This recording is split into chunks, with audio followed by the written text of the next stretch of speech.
Dans le cas où les frontières de l'Ukraine se rouvriraient complètement, 21% des Ukrainiens souhaiteraient quitter le pays pour aller s'installer à l'étranger de manière permanente. Cette donnée d'un nouveau sondage, elle vaut ce qu'elle vaut, mais elle est encore un indicateur des difficultés auxquelles fait face l'Ukraine et des défis considérables auxquels elle devra faire face pour assurer son avenir. Bonjour à tous, c'est Sébastien et bienvenue dans cette vidéo où l'on parle des raisons de ces désirs de départ, ce qui donne aussi l'occasion de faire un point sur le nouveau ministère de l'Unité nationale et sur ce qu'il peut et ne pas faire. Donc le sondage en question, c'est un sondage du Fonds ukrainien des initiatives démocratiques. La question suivante a été posée à un échantillon représentatif de 1518 personnes. Si les frontières étaient ouvertes pour toutes les catégories de population, voudriez-vous aller vous installer à l'étranger de manière permanente? Et 21% ont répondu oui. Ce qui veut aussi dire que 70% ont répondu non et 9% ont préféré ne pas répondre. Quand on entend toutes les catégories de personnes, évidemment, on parle des hommes de 18 à 60 ans qui ne peuvent plus quitter le pays depuis le 24 février 2022, sauf exception et dérogation temporaire. Parmi les hommes interrogés, 25% souhaiteraient partir à l'étranger et 17% des femmes, sachant que les femmes, elles peuvent aller et venir par-delà la frontière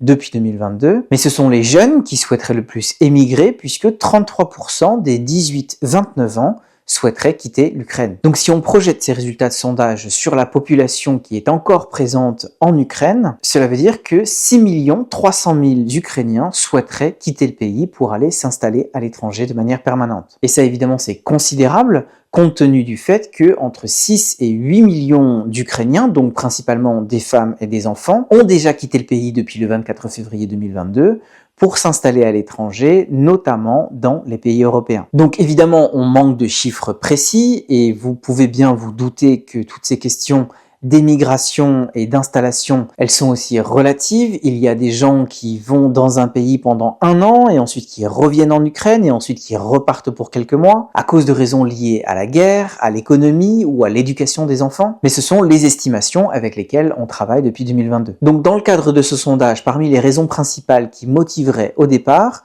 on compte l'absence de perspective économique, les raisons liées à la sécurité et donc évidemment liées à la guerre, le manque de soutien social et financier de la part de l'État, ou encore le désir de retrouver ses proches qui sont déjà installés à l'étranger. Il faut aussi noter qu'il n'y a pas de différence majeure entre les régions d'Ukraine. Il faut rappeler que parmi les Ukrainiens qui sont partis à partir de 2022, tous ne venaient pas des régions directement affectées par la guerre. Évidemment, l'immense majorité du flux de réfugiés, il a été provoqué par l'invasion généralisée par la Russie, mais il y en a aussi qui sont partis à cause du contexte global de sécurité ou encore pour d'autres raisons, notamment économiques. Encore une fois, ce sondage, comme tous les autres, il vaut ce qu'il vaut, mais il illustre le défi majeur de la cohésion sociale et nationale d'une population traumatisée par presque 3 ans d'invasion généralisée. Les perspectives économiques, elles restent en effet très incertaines. Depuis 2022, on parle beaucoup d'aide et d'assistance venue de l'étranger, mais on parle quand même assez peu de plans de reconstruction et de développement à grande échelle, ou de ce qu'on pourrait appeler un plan Marshall. Parmi les hommes qui ont été recrutés dans l'armée, donc soit sur base volontaire, soit recrutés de force, il est évident qu'il y en a beaucoup qui vont saisir la première opportunité pour quitter le pays,